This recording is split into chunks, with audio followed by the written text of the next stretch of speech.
Good morning, Earth Tribe. Tribe of fellow citizens of the good planet Earth.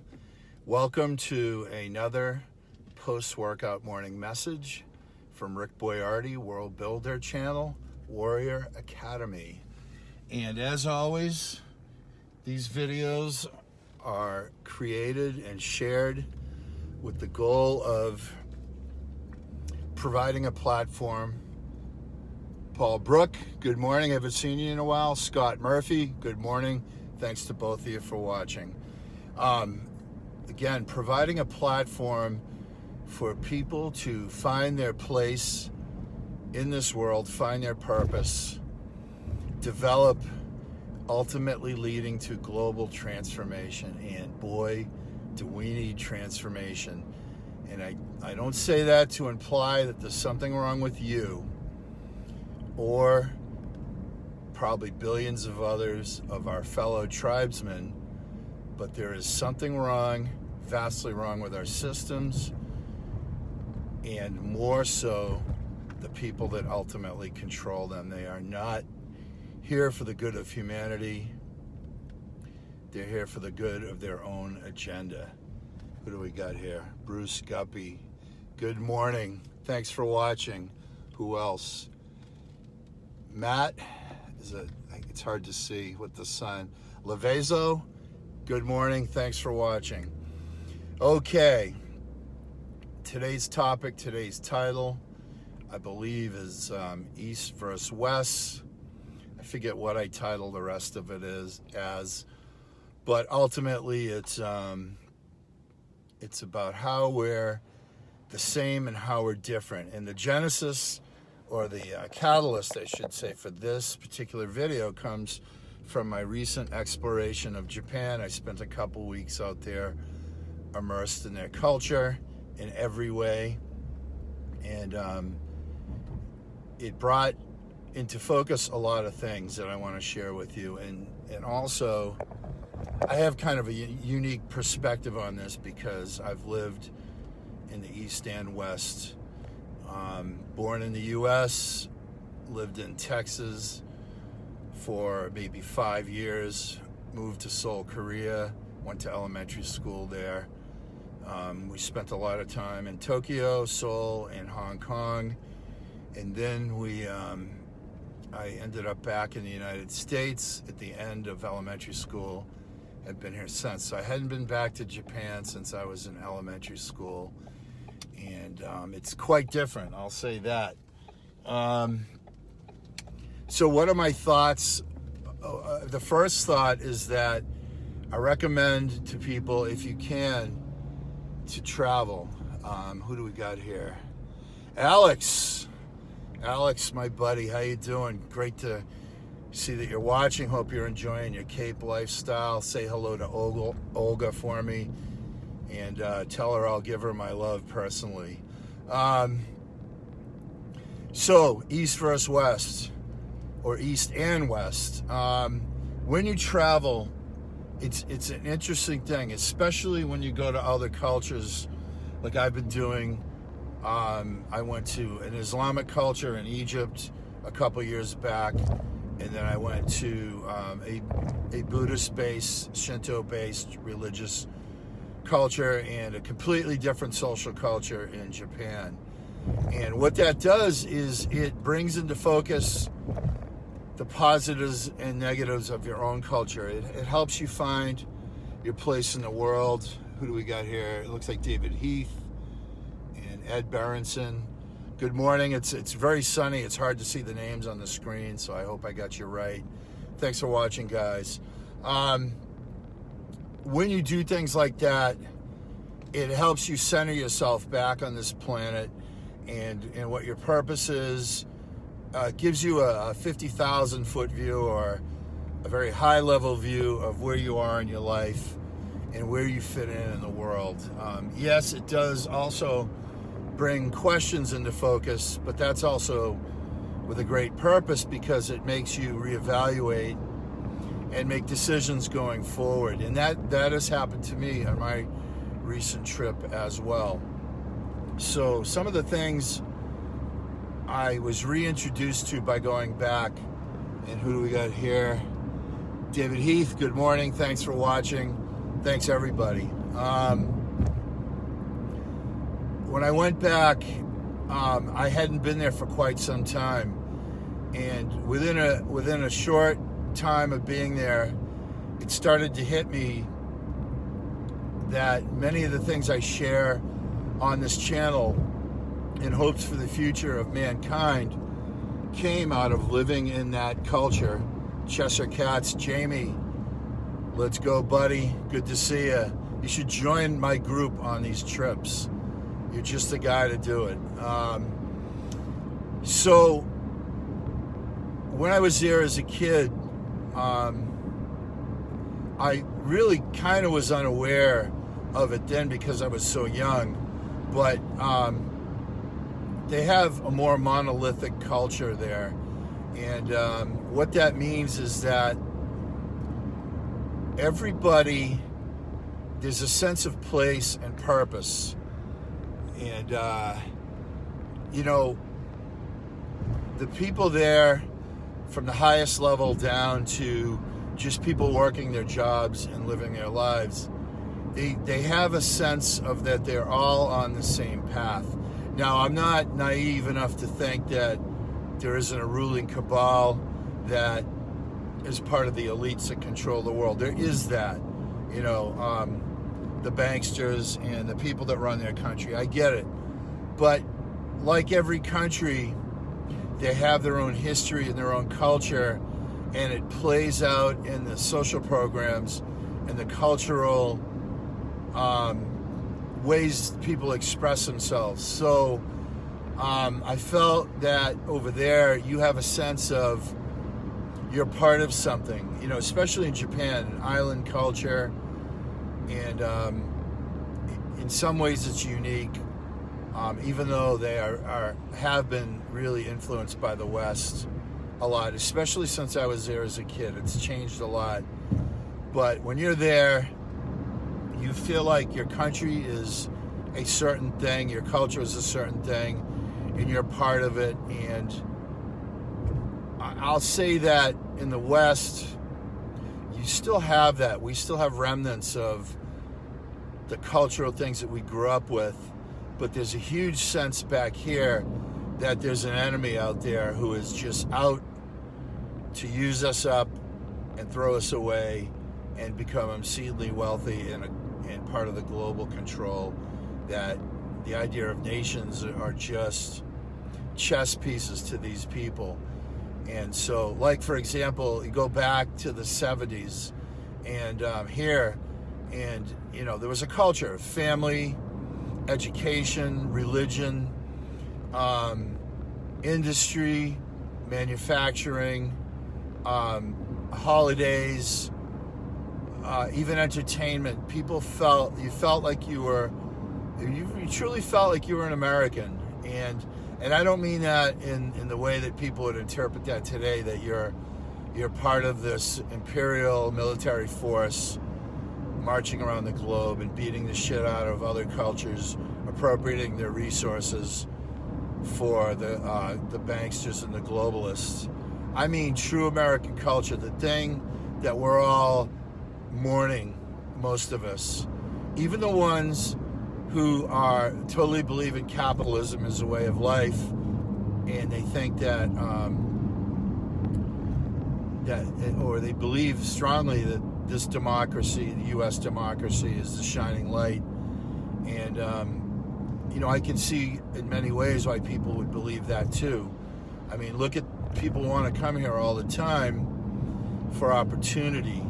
And that doesn't negate everything I said leading up to that, because they coexist.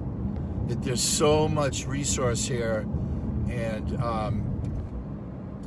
the Constitution and the way it's set up, that as long as you pay the banks and you pay the government reps and the IRS and you pay those compound interests, you pay your taxes, you have a chance to do things here.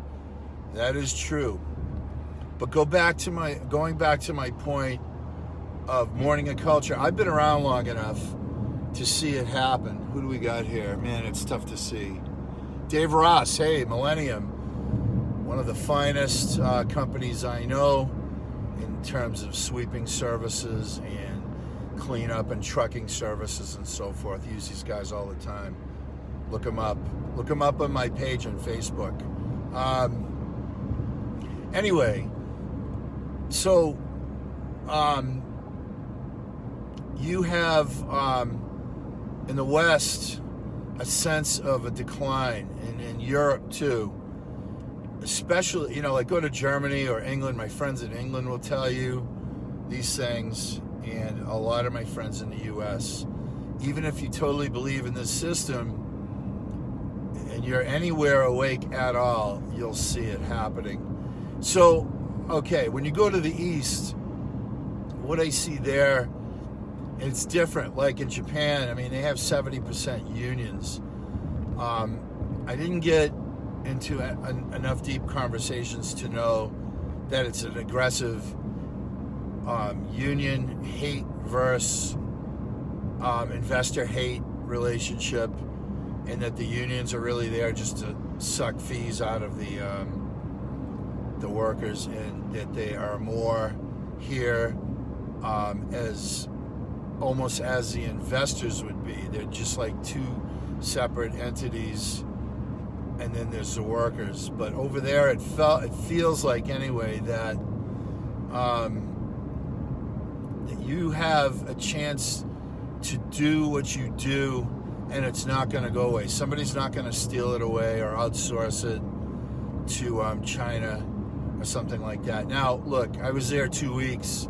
These are surface impressions, conversations I had with people, but I have lived in both cultures. I am fairly intuitive. I do devote, as evidenced by this channel, a lot of my time to this kind of research because I am truly interested in providing the means for global transformation. And that doesn't mean eliminate nations' cultures. What it means is providing a different platform so that people can live on this planet with a cooperative and long-term view, a resource-based economy, and actually celebrating the differences in people, because that's where your strength lies. And if, for example, if you had only one source of food, we would die as a species. We actually need essential minerals from a vast array of food types, and it's much like that in a resource-based economy. It thrives because of the various and different strengths of different people in different areas and different talents and gifts. Okay, so back in the Far East, people go about their lives. They don't have this high level of stress that, holy fuck, I've got this long-term mortgage and any career I have is not going to last that long because it's going to be outsourced or turned into a robotics, replaced by robotics, or just crushed by some disruptive technology, like taxi drivers, and then Uber comes along and just destroys them. Just there's so many examples of that I feel like over there they're working with some sort of common focus. Okay, enough said on that. The other things I notice is it's changed since I was been there. The technology, believe it or not, when I was a kid living there, made in Japan was a joke. Things that were better were from Hong Kong. And now, we all know, if you were alive in the 80s, that the emergence of the Japanese industry in many forms, radios, televisions, vehicles, transistors, they basically minimized the technology, made it more efficient. That was their strong point, that they weren't necessarily creative, but they were very creative in improvement over our technology in the West, particularly the United States. So you go there now, and everything's in Japanese and English. So, public transportation, everything's said in Japanese, and then everything is said in English. And even if you are talking to people who are older or they're more from outside of Tokyo and English wasn't as prevalent, with Google Translator you could talk to anybody. I was socializing all the time there, and you'd have these great conversations with people through Google Translator. I went to after I climbed Mount Fuji, everybody in our climbing group was beat up after 2 days of that, and there was these physical therapist dudes down the road from our house. We made appointments and we went, and because there was a lot of medical technology, we would use Google Translator. Like, they would ask you what's up, you'd tell them, boom, boom, boom. They'd ask a few questions through Translator. They'd plug in something, they'd say it in Japanese in the translator, an anatomical map would come up, and they would point out what they were going to work on, and you agreed. I'm trying to see who this is. I just can't see. But all the people that are watching this morning, there's a lot of you. Thank you very much. Peace and love. So that's a new technology. And, it's funny, American guys, Japanese women, which I can speak to, could be in a guy. You can get to know somebody a lot quicker with Translator, because where you're speaking to each other, limited Japanese on my end, limited Japanese on their end. The translator, you can get right to it. Like, I particularly remember this one girl who was from Kyoto, and she was trying to tell me about her and her friend at the beach. And in English, to get the subtle things about the beach and the waves and this and that, through Translator, and then with phones, just showing pictures like, oh, this is where I was, and then through Translator, you're like, oh, okay, now I know what you're telling me. I totally get it. And interestingly, as a side note, the beach culture there is very much like ours. A lot of surf. I was in Enoshima. I felt very much like I was in Southern California, and the climate is very similar. So, even though the signs, the food is Japanese, everybody's Japanese, 99.9%, I felt right at home. Like, hey, I've been here before, that kind of thing. So, cultural differences, I really was immersed in it while I was there, eating their food, living their way, talking to people every day. It's very interesting when you're there. Some of my friends had not been there. My son Vinny had not been there, and it was very interesting for him to see where his dad spent his elementary years in a different culture, and he had only heard about it, so it was interesting for him. And two of my other friends on the team had not been there. And it was so interesting for them. Like, for example, you got 13 million people in the city, almost all using public transportation. So it's very efficient. Everybody keeps to themselves. They don't talk a lot. I only saw one night where people were talkative in public transportation because the hurricane was coming, and the super oppressive heat wave had broken a little bit, and people were giddy because it was Thursday night, the weekend was close, the weather had broken a little bit, they felt better, it almost felt like a holiday.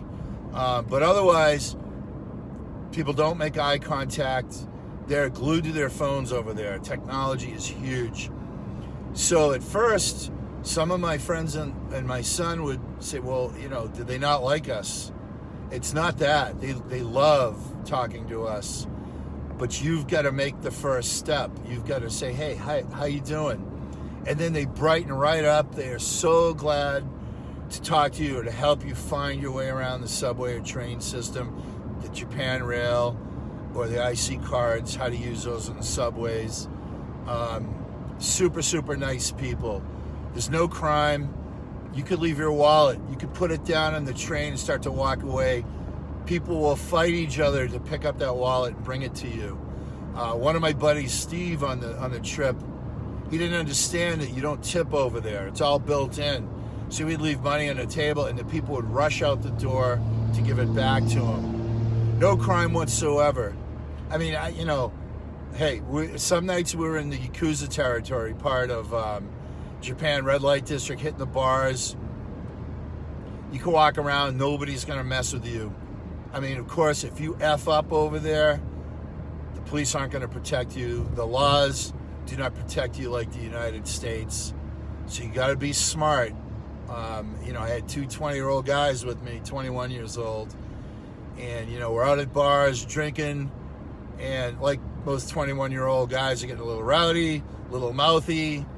And I'm like, guys, you got to shut the fuck up. You're not in your country. You got to be aware of the other culture and the other laws. So I had to babysit a little bit on that. What else? But, when you're there, you definitely, you look back at your own country. I look back at the United States and love some of the things we have, like our football and our holidays. And again, I know that everybody understands that there's a presence out there working to take it away, but the 300 million of us citizens, we truly do love our country for what it is as citizens, as part of a United States tribe. These things mean a lot, and when you go away, it really puts it into perspective. Yeah, simple stuff like American cars, the muscle cars, the stuff you don't see over there. The people over there love our culture. Everybody there is walking around. If they're not dressed in business attire, it's very fashionable there, especially the women. But when people are in leisure, they wear American t-shirts that say stuff. And it's hilarious because some of them are super mistranslated. Like, I saw this mom coming down the stairs with her 3 little kids, and her shirt said "Love Machine." I know she didn't know what that meant, and immediately the song was in my mind. I'm just a love machine. And we were just singing it, and this lady had no clue. Or the street next to my house, I was at the 7-Eleven, and there's this grandmother. I'll tell you about 7-Eleven in a moment. This grandmother walking down the street, and it says, "Just F yourself." And I just don't mean the letter F, I mean the full thing. There's no way this woman knew what that said. And I'm looking at it, I'm like saying to my friends, do I actually see that? And I did. And by the way, on that same street, this guy had this shed on the road, and it had an I-290 sign from Worcester on the side of it, which I'm like, what the hell is that doing here? The 7-Elevens. Okay, before I went there, I watched some videos. People told me, they said, the rise of 7-Elevens. They're everywhere over there, and they're amazing. There's good food. You use them as your international ATMs. That's where you get your money. There's Wi-Fi in every one of them. They're like these little oases, and they are everywhere. Japanese love them. Americans love them. So every single day as we left our house in the morning, we'd walk down the street to the 7-Eleven, get money, get food, get water, because it was a super heat wave. The clerks got to know us because 10, 11 at night, sometimes 2 in the morning, we'd come staggering back. We'd come in, we'd get like popsicles because, man, it was 95 plus. We'd been walking for 16 hours. We'd get water, we'd get our UFO ramen for breakfast, and the clerks all knew us. And it was interesting, talk about culture. They would have this music that they played in the 7-Elevens, and it was everywhere because we'd go in many different 7-Elevens. And they would play these music tracks, like these orchestral versions of classic American rock songs. And none of these clerks knew what these songs were. And they thought it was hysterically funny that we could come in, and any song that was playing, we'd point to the speaker. Like, for example, I'd point up and I'd say, "That's the Monkees, Pleasant Valley Sunday," or "That's the Beatles, In My Life," or "That's David Bowie, Heroes." And these guys, I mean, first of all, they're young, they're millenniums, so the songs that were being played were more for people my age, 70s, 80s, stuff like that. And they thought that was outrageously funny, that they couldn't trip us up. We knew every single song. And the 7-Elevens are amazing if you go there. They will save your ass. But I will tell you that we just lived off of roadside udon noodles, because the broth they make them in, every place is different. Outstanding. Rice and like pork, vegetables, super, super healthy. Fish, sushi. I'm not a sushi guy, but my son is. He ate that a lot. Just outstanding food. Even the 7-Eleven. Although, let me caution you, they have those rotation things where there's like hot dogs and chicken sticks on them. And we were convinced that the fact you didn't see cats, you hardly ever saw cats anywhere walking around the city, that's where they probably end up. It tastes like shit, frankly. My son Vinny was eating one. He's like, Dad, there's something wrong with this chicken. I'm like, don't eat it, man. You know what? Be hungry. We'll find something else. You don't want to get sick on your vacation.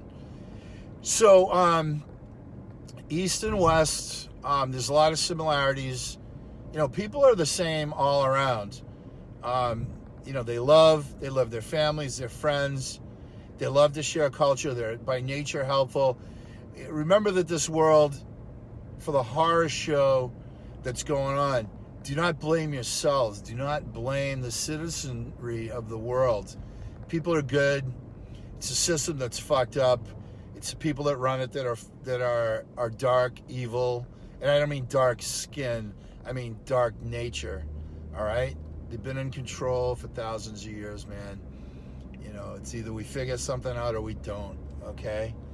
There's so many examples. A lot of people watching as the names scroll through. Peace and love. Thanks for watching. Like when we were in Enoshima, the beach community, we were at an outdoor cafe and we were eating food, and some of the guys had a few beers. Some of us had water, super hot. You know, some girls are walking by in bikinis.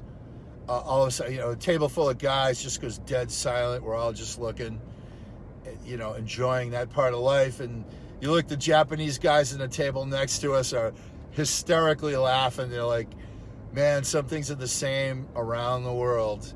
And, you know, we're instant friends with these guys because, like I said, you know, people are people.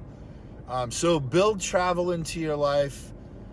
You know, I'm not talking about going on cruises and just being fat, dumb, drunk, and stupid, full of food, lying on a chair in the sun, burning your outer layer of skin for a week. You know, or just going to some beach and lying there. And I get some people love that, but man, here's opportunities to merge cultures. In this day and age, I feel that it is critical because the powers that be are working to divide within nations as well as between nations. You know, I will tell you, I'll go back to Egypt, right? A couple of years ago. I was scared shitless half the time walking around there because ISIS is there. And I saw these guys. They're walking around with masks on and submachine guns, and they're giving you the eye. It's quite intimidating. But I'll tell you this. The Islamic people, the day-to-day people, they were beautiful. They loved us. We loved them. They were desperate to sell us stuff, but they absolutely loved talking to us. And, you know, if I hadn't done that, or some people haven't done that, you're going to think they're all terrorists, that they're all going to kill you at the drop of a hat. And people are good. That's the message of today. Hope you enjoyed the video. Remember to subscribe to my YouTube channel, Rick Boiardi World Builder. Hit the bell so that you'll be notified of future videos. Share them, like them, comment them. Help me build this channel because it's something that's going to be part of the solution and get us to a better place. All right, everybody. Peace and love. Take care. Talk to you soon.